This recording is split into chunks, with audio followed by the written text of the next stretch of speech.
जय हिंद दोस्तों, स्वागत है आपका मार्केट स्टडीज पर। मैं हूं आपका दोस्त कपिल रस्तोगी और अभी हम बात करेंगे इंडिया के largest gold loan NBFC Muthoot finance limited के बारे में।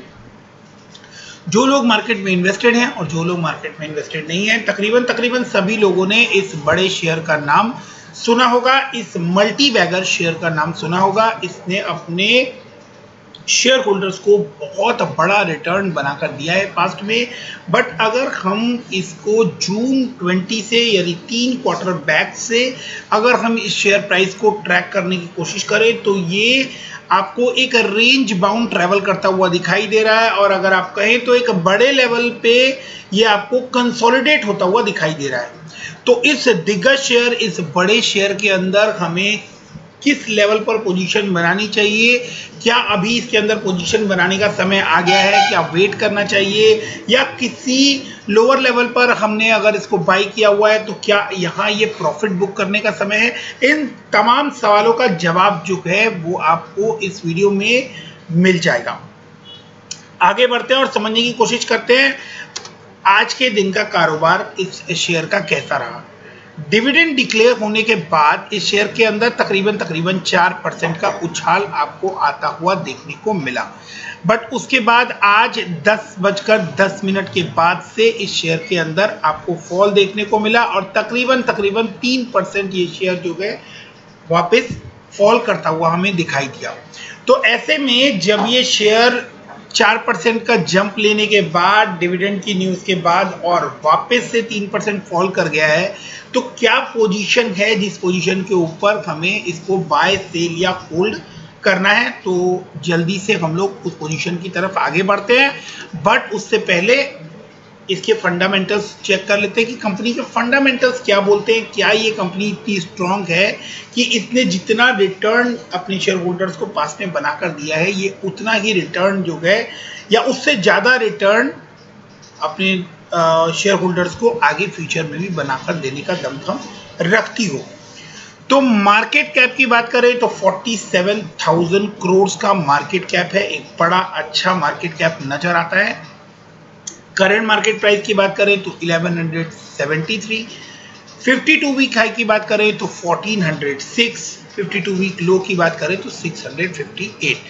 तो एक पॉजिटिव बात ये है कि ये काफी अच्छे करेक्शन के बाद आपको मिलता हुआ नजर आ रहा है अपने 52 वीक हाई से, जो कि 1406 है, और अभी आपको करंटली 1173 के ऊपर मिलता हुआ नजर आ रहा है।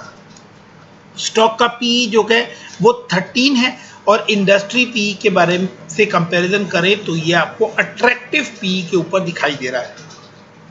इंडस्ट्री का एवरेज पी 15.6 है और इसका पी जो है वो 13 है। तो स्टिल पी को क्यों कंसीडर करके चले तो ये शेयर अभी बाइंग जोन में आपको दिखाई देता है।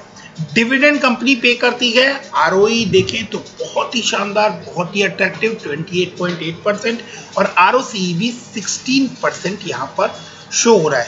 प्रमोटर के पास हेल्दी प्रमोटर होल्डिंग है 73.4, जो कि 75 जो लिमिट होती है उसके आसपास ही प्रमोटर ने अपनी होल्डिंग रखी हुई है। उसमें से कुछ भी प्लेज नहीं है, जो कि इस कंपनी के मजबूत होने की निशानी है। डेट की बात करें तो 50,000 करोड़ का एक बड़ा डेट इनके ऊपर नजर आता है। Price to book value 3.25। तो प्राइस टू बुक वैल्यू को कंसीडर करें तो अभी ये थोड़ा महंगा नजर आता है। बट पी रेशियो अगर हम देखें तो P ratio average industry P से कम नजर आता है। अब करंटली अगर हम इसके प्राइस ट्रेंड की बात करें तो इसका प्राइस जो है वो इस समय एक बहुत ही इंपॉर्टेंट लेवल के ऊपर खड़ा हुआ हमें नजर आता है, जो एक बड़ा रीजन है कि मैंने आप लोगों के साथ इस शेयर को आज मैं आप लोगों के साथ डिस्कस कर रहा हूं। ये शेयर जो है ये आपको तकरीबन अगर आप बात करें तो 15 अप्रैल 2020 को इस लेवल के ऊपर आता हुआ दिखाई दिया था, यानी अपने 200 डीएमए के ऊपर सपोर्ट लेता हुआ दिखाई दिया था। वहां से आपको इसके अंदर एक शानदार जर्नी देखने को मिली, और उसके बाद ये शेयर जो है ये 29 जैन 21 को वापस से अपने 200 डीएमए के आसपास आता हुआ दिखाई दिया। वंस अगेन आप इसके अंदर देख सकते हैं कि बहुत ही शानदार जर्नी जो है वो आप लोगों को देखने को मिली और तकरीबन ये शेयर जो है ये 1100 रुपए से आपको 1321 साढ़े 1300 रुपए के लेवल पर जाता हुआ दिखाई दिया। फिर से एक बार ये शेयर जो है ये अपने 200 डीएमए के आसपास आप लोगों को आता हुआ दिखाई दे रहा है, या यूं कह सकते हैं कि 200 डीएमए की लाइन को टच कर आगे बढ़ता हुआ दिखाई दे रहा है। तो ये एक इंडिकेशन है कि यहाँ से इस शेयर के अंदर तेजी बनने की संभावनाएं बढ़ती हुई दिखाई दे रही हैं। अब हम बात करते हैं इसके रिजल्ट के बारे में। उससे पहले अगर हम बात करें तो इस कंपनी के बारे में इस साइट के ऊपर कोई भी कॉन्स जो है वो नहीं दिए हुए हैं, यानी कोई ऐसा रीज़न नहीं है कि इस कंपनी के को जो लेकर वार्न किया जा सके। कंपनी हेल्दी डिविडेंड पे करती है, कंपनी का आरओई बहुत शानदार है और कंपनी जो है वो बहुत अच्छा प्रॉफिट सीएजीआर मेंटेन कर चल रही है लास्ट 5 इयर्स में। अब हम इसके रिजल्ट्स को देख लेते हैं कि क्वार्टरली रिजल्ट्स इनके कैसे रहे थे। तो अभी जो आने वाला क्वार्टर है वो भी अच्छा एक्सपेक्ट किया जा रहा है और आने वाले टाइम का जो क्वार्टर्स हमें अभी रिजल्ट आने वाले हैं मार्च के, वो उनके ऊपर हमें बहुत इंपॉर्टेंट वे में नज़र बना के रखनी होगी सो दैट कि आपको आगे की प्लानिंग आप इस शेयर को लेकर कर सकें। अगर हम बात करें ईयर ऑन ईयर कंपैरिजन की तो 2588 यानी 2600 अप्रॉक्स से टॉप लाइन जो है वो 3000 करोड़ यानी 400 करोड़ से ज़्यादा की टॉप लाइन में जंप है ईयर ऑन ईयर और 200 करोड़ के अप्रॉक्स जंप है क्वार्टर ऑन क्वार्टर। इसके साथ साथ ही आप देखेंगे तो 3 क्वार्टर में आपको कंटिन्यूएशन वे में आपको बढ़ता हुआ सेल्स लाइन नजर आएगा। इसके बाद प्रॉफिट ऑपरेटिंग प्रॉफिट देखें तो 1973 के कंपैरिजन में 2401 करोड़ में है ये सारी फिगर्स। मैं बार बार करोड़ रिपीट नहीं कर रहा हूँ। 3 क्वार्टर में अगर हम देखें या 4 क्वार्टर में या कंटिन्यूएशन में भी देखें तो आपको हर क्वार्टर में ऑपरेटिंग प्रॉफिट जो है वो बढ़ता हुआ ही नजर आएगा।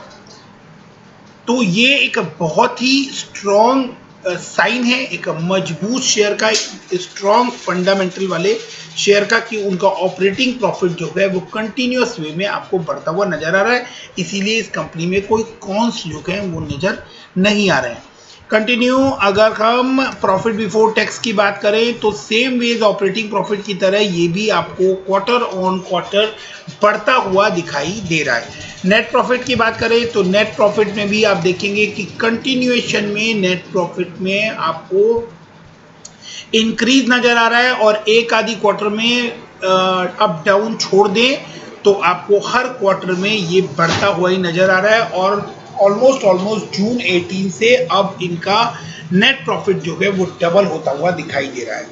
जिन लोगों के लिए ईपीएस वैल्यूएशन बहुत ज़्यादा मायने रखती है वो देख सकते हैं कि कितना अट्रैक्टिव ईपीएस और क्या शानदार ग्रोथ अगर आप जून 18 से कंपेयर करें तो अब ये आपको डबल होता हुआ नजर आ रहा है। अगर ईयर ऑन ईयर की बात करें तो 21.27 से 25.05 क्वार्टर ऑन क्वार्टर की बात करें तो आपको यहाँ पर भी 4 क्वार्टर से ईपीएस जो है वो कंटिन्यूअस आपको बढ़ता हुआ नजर आ रहा है।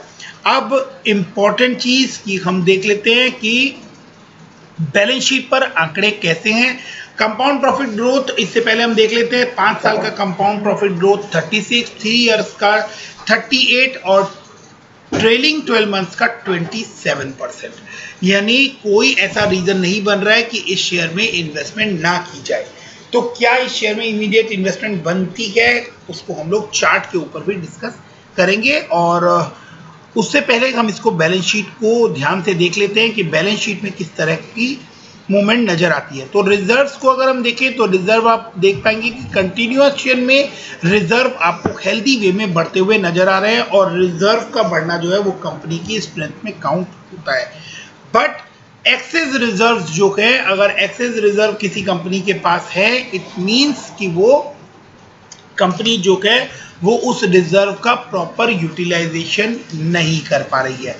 तो मुथूट फाइनेंस के केस में आपको ये रिजर्व जो है ये कंटिन्यूएशन वे में बढ़ते हुए नजर आ रहे हैं बट स्टिल एक हेल्दी वे में आप लोगों को दिखाई दे रहा है। एक छोटा सा कंसर्न है कि 2015 में जो इनका शेयर कैपिटल था वो 398 का नजर आ रहा है, और यहाँ पर अब आपको दिसंबर 2020 में 401 यानी मार्जिनली शेयर कैपिटल जो है वो इंक्रीज होता हुआ नजर आ रहा है, जिसका असर जो है वो आप लोगों को अर्निंग पर शेयर के ऊपर आता हुआ दिखाई देता है। बोरोइंग्स की बात करें तो एक कंसर्न है और बड़ा कंसर्न है कि बोरोइंग्स जो है वो मार्च 15 से लेकर दिसंबर 2020 में डबल ट्रिपल के आसपास पहुंचते हुए दिखाई दे रहे हैं, जो कि अब एक इम्पॉर्टेंट कंसर्न बनता हुआ नजर आएगा आने वाले टाइम में। तो इसके ऊपर लॉन्ग टर्म इन्वेस्टर्स को और जो भी इसके अंदर इन्वेस्टमेंट करने जा रहे हैं उनको इसके ऊपर नजर बना के रखनी होगी। अब डेट का क्या फर्क पड़ता है वो आप यहाँ पर देख सकते हैं कि 570 करोड़ का इंटरेस्ट जो ये पे कर रहे थे वो अब बढ़ते बढ़ते 1050 करोड़ की फिगर यहाँ पर नजर आ रही है। रिजर्व्स इतने हाई हैं और इसके बाद जो इंटरेस्ट का बर्डन है या जो आप बोरोइंग्स कह रहे हैं वो बोरोइंग्स भी ये बढ़ाते जा रहे हैं और रिजर्व भी ये बढ़ाते ही जा रहे हैं। तो दोनों ही चीज़ों का साइमल्टेनियसली बढ़ना जो है वो एक दूसरे को क्लैश करता है। अब हम बात करें कि इस तरह से अगर इंटरेस्ट बढ़ेगा तो प्रॉफिट के ऊपर आपको इम्पैक्ट आता हुआ दिखेगा। अब आप खुद समझ सकते हैं कि अगर ये लाइन मैं यहाँ से कम कर दूं या इसकी वैल्यू जो है वो घटा दूं तो उसका डायरेक्ट इम्पैक्ट आपको इनके प्रॉफिट एंड लॉस अकाउंट पर आता हुआ दिखेगा। दैट्स वाई मैं हमेशा डेट के ऊपर ज़्यादा फोकस करता हूँ। कुछ दोस्त जो हैं उन्होंने कमेंट सेक्शन में कभी ये भी लिखा है कि डेट जो है वो एक बड़ा इशू नहीं होता अगर मैनेजमेंट काफ़ी इफेक्टिव हो तो। डेफिनेटली मैनेजमेंट इफेक्टिव नज़र आती है, बैलेंस शीट बहुत स्ट्रांग है, प्रॉफिट एंड लॉस अकाउंट बहुत स्ट्रांग है, बट स्टिल जो डेट का बर्डन है वो इतना बड़ा नहीं होना चाहिए। और डेट जैसे जैसे कंपनी के रिड्यूस होंगे आपको इसके रिजल्ट और प्रॉफिट मार्जिन्स में आप लोगों को तेजी देखने को मिलेगी। अब हम बात करते हैं कि इस शेयर का शेयर होल्डिंग पैटर्न कैसा नज़र आ रहा है। तो शेयर होल्डिंग पैटर्न देखने के प्रमोटर के पास 73.40। एफआईआईज और डीआईआईज पैसा कब लगाते हैं फ्रेंड्स? एफआईआईज और डीआईआईज पैसा तब लगाते हैं जब उनको किसी शेयर से बड़े रिटर्न की एक्सपेक्टेशन होती है, और सितंबर से दिसंबर क्वार्टर में 13.92% से 15.11% जो है वो एफआईआईज ने अपनी होल्डिंग इंक्रीज की है। डीआईआईज के पास भी 7% के आसपास की होल्डिंग है, कुछ कम होने के बाद भी। पब्लिक के पास 4.50% की होल्डिंग है। तो मेजर होल्डिंग जो है वो प्रमोटर, एफआईआईज और डीआईआईज के पास नजर आती है। अब हम टेक्निकली इसको देखने की कोशिश करें उससे पहले मैं आप लोगों को ये दिखा देता हूं कि इस शेयर के बारे में 57.3% लास्ट 1 ईयर का रिटर्न है। निफ्टी का रिटर्न जो है वो 61.3 था। तो निफ्टी के रिटर्न से अगर कंपेयर करें तो -4% का रिटर्न है अगर टोटल निफ्टी 50 के रिटर्न के बारे में बात करें। करंटली ये आपको न्यूट्रल जोन में नजर आ रहा है और इसका मतलब हुआ कि आप यहाँ पे ग्रेजुअली इस शेयर को बाई कर चल सकते हैं। कोई बल्क बाइंग रिकमेंड नहीं है। ग्रेजुअली अगर आप इसमें पोजीशन बनाना चाहें तो आप इसके अंदर पोजीशन बना सकते हैं। अब मैं टेक्निकली देखने की कोशिश करते हैं कि किस लेवल पर इसके अंदर पोजीशन बनानी करेक्ट रहेगी। उससे पहले एक इम्पॉर्टेंट पार्ट कि इसका इन्होंने इंटरिम डिविडेंड जो है अनाउंस किया है और 20 पर शेयर कंपनी इंटरिम डिविडेंड दे रही है उसको अनाउंस किया है, और जिसके बाद इस शेयर में आपको 4% का राइज आता हुआ दिखा, बट उसके बाद इस शेयर में वापस से आज के दिन में तकरीबन 10:10 के बाद 3% के आसपास का फॉल भी देखने को मिला। अब हम बात करते हैं टेक्निकल चार्ट पे कि ये शेयर किस तरह का मूव करता हुआ नजर आ रहा है। ये एक बहुत ही इंपॉर्टेंट चीज़ है, तो थोड़ा ध्यान से समझिएगा कि अगर हम बात करें और जून 2020 से लेकर अभी तक की पोजीशन देखते हैं तो ये शेयर जो है ये आपको 1090 के रेंज से लेकर और तकरीबन 1290 के रेंज में, यानी 300 रुपए का जो ये डिफरेंस आपको यहाँ पर नजर आ रहा है, इस रेंज के अंदर इसने ट्रेवल किया है तकरीबन जून से लेकर यानी लास्ट 9 मंथ्स में ये इसी रेंज बाउंड के अंदर ट्रेवल करता हुआ आपको दिखाई दे रहा है। इसी 300 रुपए में ये ऊपर जा रहा है और वापस से आपको रेजिस्टेंस फेस करता हुआ नजर आ रहा है। और यहाँ पर इसने इस लाइन को ब्रेक भी किया था, अगेन वो इसी जोन में आया, यहाँ पर फिर से इसने सपोर्ट लिया, वापस गया, फिर से यहाँ पर रेजिस्टेंस फेस किया, फिर आने के बाद आप 8 सितंबर 20 को देख सकते हैं, इसने यहाँ पर सपोर्ट लिया, फिर कुछ कोशिश की, वहाँ पर एक ज़्यादा बड़ा डिप आपको दिखाई दे रहा है, इसने इस लाइन को ब्रेक भी किया, बट इमीडिएटली इस बड़ी ग्रीन कैंडल जो आपको नज़र आ रही है 24 सितंबर के आसपास, 25 सितंबर को, इसके बाद वापस से इसने इस जोन में एंट्री ले ली और इसने फिर से नवंबर 9, 2020 को फिर से इसी लेवल पर रेजिस्टेंस फेस किया और कंटिन्यूएशन में आपको चलता हुआ नजर आ रहा है। इसी लेवल पर ये बार बार रेजिस्टेंस फेस कर रहा है। उसके बाद से अगर आप देखें तो 12 फरवरी के बाद से इसने काफ़ी लंबे टाइम तक इस लाइन के आसपास ही कंसोलिडेशन भी दिया। तो कंसोलिडेट करने के बाद अब ये शेयर आपको नीचे आता हुआ नजर आ रहा है और इसी रेंज के अंदर ट्रेवल करता हुआ नजर आ रहा है इन बिटवीन। अब हम बात करते हैं, इसको हम लोग 1 साल की जगह 3 महीने के चार्ट के ऊपर देखने की कोशिश करते हैं। तो 3 महीने के चार्ट पर जब हम इसे देखते हैं तो आप देख सकते हैं कि ये जो नीचे आ रहा है ये भी एक रेंज बाउंड में फंसा हुआ ही ये शेयर आपको नीचे आता हुआ दिखाई दे रहा है। अगेन एंड अगेन 3 महीने में अगर आप देखेंगे तो फरवरी में और 8 मार्च को, देन अगेन 25 मार्च को ये शेयर जो है ये आपको इस लाइन के ऊपर सपोर्ट लेता हुआ दिखा और इस लाइन के ऊपर आप देख सकते हैं 1 बार, 2 बार, 3 बार, 4 बार, 5 बार, 6 बार आपको रेजिस्टेंस फेस करता हुआ दिखाई दिया। तो अब क्या पोजीशन बनती है वो हमें ध्यान से देखनी होगी। तो अगर हम इसे और फर्दर देखने की कोशिश करें कि 1 महीने के चार्ट पे क्या पोजीशन बनती है तो आप देख सकते हैं कि अब जो ये शेयर मूव करने वाला है उसके बारे में मैं आप लोगों को आइडिया देने की कोशिश करता हूं। तो अगर इस शेयर में अभी आप डाउन साइड देखेंगे तो वो डाउन साइड तकरीबन 1120 रुपए के लेवल पर आपको इसके अंदर एक सपोर्ट जोन बनता हुआ नजर आ रहा है 1120-25 के आसपास। और जो रेजिस्टेंस ये शेयर फेस करेगा वो अभी इमीडिएट बेसिस पे 1200 रुपए के आसपास, यानी 20-25 रुपए ऊपर इसमें एक रेजिस्टेंस बनता हुआ दिखाई दे रहा है, जिस रेजिस्टेंस को इसने फेस किया है। और इसके बाद आपको अगर ये शेयर आपको ये 1230-35 रुपए के ऊपर जाता हुआ दिखाई देता है तो फिर आप लोगों को इस शेयर के अंदर थोड़ी तेजी अभी के लिए बनती हुई दिखाई देने वाली है। अभी आपको क्या करना है, किस लेवल पर इस शेयर के अंदर बने रहना है वो मैं आपको बताने की कोशिश करता हूं। तो अभी आप लोग 1100 रुपए के आसपास जो है इस शेयर के अंदर अगर आप शॉर्ट टर्म का व्यू रखते हैं तो 1100 रुपए के आसपास इसके अंदर आप एक स्टॉप लॉस लगाकर रख सकते हैं, क्योंकि उसके बाद इस शेयर में आप लोगों को कुछ गिरावट देखने को मिल सकती है। और अगर इस शेयर ने 1000 रुपए से नीचे का ब्रेकआउट दिया किसी भी कंडीशन में, किसी भी मार्केट प्रेशर में, अगर ये 1000 रुपए से नीचे बंद होता है और वहीं पर क्लोजिंग दे देता है और कंटिन्यूएशन 1-2 दिन अगर ये 1000 रुपए के नीचे ही ट्रेवल करता रहता है तो फिर इस शेयर में आप लोगों को बड़ी गिरावट देखने को मिल सकती है। ये तो हुआ कि अगर ये शेयर आपको फॉल करता हुआ दिखाई देता है उस कंडीशन में।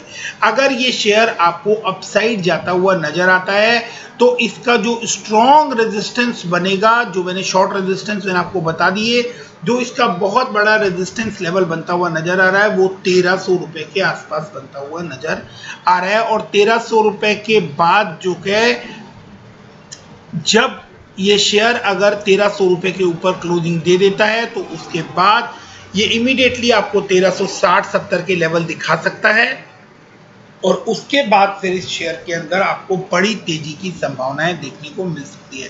तो इस शेयर ने आपको पास्ट में बहुत अच्छा रिटर्न बना कर दिया है और जिस मोमेंट पर कंटिन्यूएट अभी ये करंट पोजीशन पर खड़ा है वो इसकी 200 डीएमए की लाइन है। तो ये 200 डीएमए की लाइन को टच कर चुका है और उस पोजीशन से एक बड़ी तेजी आने की संभावना बनती हुई नजर आ रही है। अभी अभी इन्होंने इंटरिम डिविडेंड पे किया है, तो जिन लोगों को वो इंटरिम डिविडेंड का बेनिफिट मिला है उन लोगों को बधाई हो। और आप इस शेयर के अंदर अगर कोई पोजीशन बनाना चाहते हैं तो आप वेट कर सकते हैं कि आप इसको 1100 रुपए के आसपास अगर ये आता है तो वहां से इसके अंदर एक अच्छा बड़ा बाउंस बैक बनता हुआ आपको दिखाई दे रहा है। तो 1100 रुपए के आसपास अगर ये आता है तो श्योर शॉट आप इसके अंदर पोजीशन बना सकते हैं, बट वो कोई बल्क बाइंग रिकमेंड नहीं है। आप ग्रेजुअल पोजीशन बनाइए, थोड़े थोड़े करके शेयर लीजिए और उतने ही शेयर लीजिए जिसको आप लोग आने वाले टाइम में मार्केट की किसी भी कंडीशन में एक्यूमुलेट कर सके। तो 1100 रुपए के आसपास आप इसको बाय कर चल सकते हैं और 1300 रुपए का रेजिस्टेंस है, तो 200 रुपए का आप लोगों को शॉर्ट टर्म में ही आप लोगों को देखने के लिए इसके अंदर मिल जाएगा जो चेंज। और उसके बाद आप लोग अगर ये 1300 रुपए के ऊपर की क्लोजिंग देता है तो फिर आप लोगों को लेवल्स मैंने बता दिए, फिर आप लोग उन लेवल्स का बेनिफिट उठा सकते हैं। तो वीडियो को यहाँ तक देखने के लिए थैंक यू वेरी मच। और आगे आप अपने फिनेंशियल एक्सपर्ट से सलाहकार से सलाह ले सकते हैं और वो लेने के बाद अपनी स्टडीज कंप्लीट करने के बाद ही आप किसी तरह की इन्वेस्टमेंट शेयर में करें। Thank you very much.